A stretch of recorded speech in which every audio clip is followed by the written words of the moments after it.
பூஞ்சோலை மாணவர்கள் அனைவருக்கும் வணக்கம். இன்றைக்கி 12th பாலிட்டி புக்கில் இருக்கக்கூடிய எஸ்ஆர் பொம்மை வழக்கை பற்றி நம்ம பார்க்க போகிறோம். சரிங்களா? சோமப்ப ராயப்ப பொம்மை இவர் யார் அப்படின்னா 1988 கர்நாடகாவோட முதலமைச்சராக இருந்திருப்பாருங்க, ஜனதாதள கட்சியில்.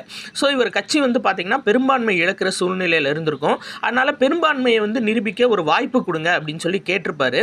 ஆனால் அதை கேட்காம என்ன பண்ணியிருப்பாங்க அப்படின்னா, மத்திய அரசு 1989 ஆர்டிகல் 356 பயன்படுத்தி இவரோட ஆட்சியை கலைச்சிருப்பாங்க, எஸ்ஆர் பொம்மையோட ஆட்சியை. அப்போ இருந்த பிரதமர் யார் அப்படின்னு சொல்லி பார்த்தீங்கன்னா ராஜீவ்காந்தி.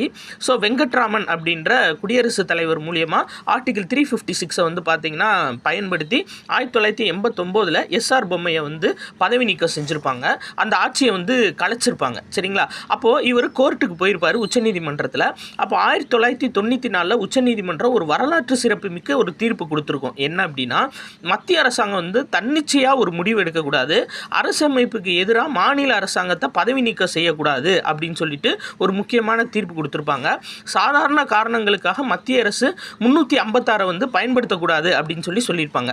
அது போக இவங்க ஒரு ஃபார்மேட் கொடுத்துருப்பாங்க.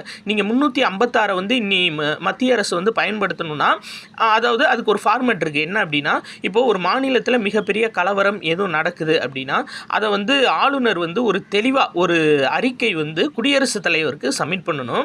குடியரசுத் தலைவர் என்ன பண்ணணும் அப்படின்னா, அதை நாடாளுமன்றத்துக்கு அனுப்பணும். நாடாளுமன்றத்தோட 2 அவையும் ஒப்புதல் வழங்கணும். அப்போ தான் பார்த்தீங்கன்னா 356 பயன்படுத்த முடியும் அப்படின்னு சொல்லி கோர்ட்டு சொல்லியிருப்பாங்க.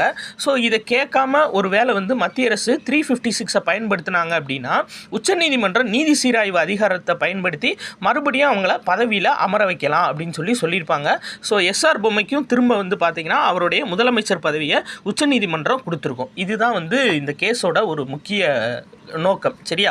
ஸோ கூட ஒரு டேட்டா கொடுத்துருப்பாங்க. என்ன அப்படின்னா, அண்ணல் அம்பேத்கர் ஆர்டிகல் 356 தேவையற்ற வார்த்தை அப்படின்னு சொல்லி வர்ணிச்சிருப்பாரு. இருந்தாலும் மனக்கசப்போட ஏற்றிருப்பாரு. இது எதில் இருக்குது அப்படின்னு சொல்லி பார்த்தீங்கன்னா 12th பாலிட்டி புக்கில் 5th லெசன் இந்தியாவில் கூட்டாட்சி அப்படின்ற லெசனில் இருக்குது. நன்றி.